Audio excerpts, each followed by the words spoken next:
जोधपुर का पत्थर लगावा, करोड़ों करोड़ों रुपए लगे हुए, और आखिरकार देखते हैं कि लोग भी हजारों इकट्ठे होते हैं, लेकिन आरती याद नहीं होती है। उस मंदिर का क्या करोगे?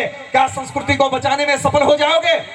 आज एक दुर्भाग्य की बात और निवेदन करें हम, जब कभी भी मंदिर बनता है तो लोग कहते हैं कि इस पर ईंटा कौन चढ़ाएगा, प्रतिष्ठा कौन करेगा। तब तक एक व्यक्ति और आता है, वो कहता है कि मेरी तरफ से मंदिर में एक मशीन भेंट, और मशीन कौन सी? नगाड़े वाली।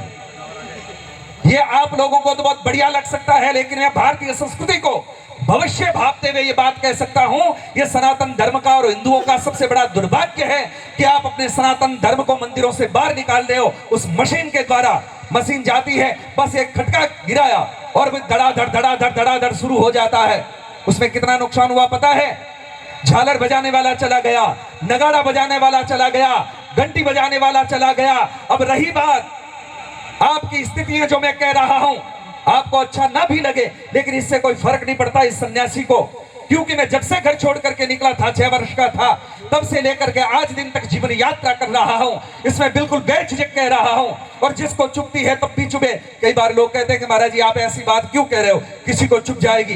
मैंने कहा जब तक पैर में कांटा नहीं लगेगा तब तक आदमी अपने पैर को देखेगा भी नहीं कि चुभा क्या है। थोड़ा चुभेगा तो टंटोलेगा।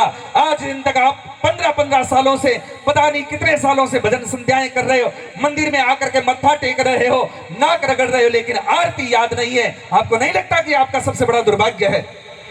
क्या है आपकी भक्ति? आप कैसे प्रमाणित करोगे कि आप भक्त हैं बाएं बांके? आपको जब कोई मंत्र याद नहीं, जब आपको आरती याद नहीं, आपको प्रणाम करना आपको याद नहीं है। आज कोई प्रणाम करता है तो कैसे करता? यूं करता है। इसका मतलब क्या होता है?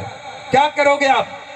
कुछ चीजें साधु संतों की सन्निधि में बैठ करके सीख लो, काम आएगी। लेकिन आजकल गुरुओं की भी कोई कमी नहीं है, बड़े बड़े होते हैं, उनको माइक से जो कुछ कहना सो कहना, लेकिन संस्कार देने में वो भी असमर्थ रह रहे हैं। भीड़ जुटाना सरल है, लेकिन संस्कारी 5 लोग तैयार कर देना बहुत बड़ी बात है।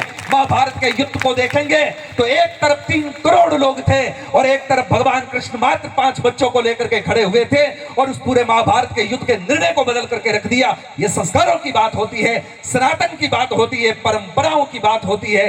इसलिए निवेदन करना चाहता हूं, मंदिरों से ये जितनी भी मशीनें हैं जल्दी से जल्दी बाहर निकालो। और आजकल आरती याद नहीं होती तो क्या हुआ पता है? मेमोरी कार्ड आ गया, पेन ड्राइव लगा करके और खटका डाल देते हैं, फिर ओम जय जगदीश हरे हो जाती है, ओम शिव ओमकारा शुरू हो जाती है। आपको कोई लेना देना नहीं।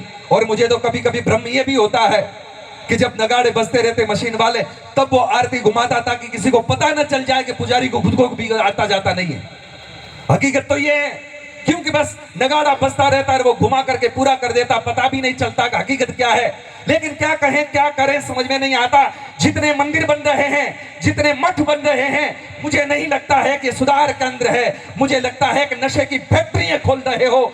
जितने भी भारतवर्ष में कहीं पर भी जाकर के देखता हूं, बड़े बड़े मंदिर होते हैं, वहां पर हर आदमी वहां बैठा क्या करता है? या तो हथेली चाटेगा या फिर गोचे चूसेगा। इससे ज्यादा हमने कुछ नहीं देखा है। ये दुर्भाग्य है सनातन धर्म का। इसलिए ये बातें आंखों से देखी हुई कह रहा हूं।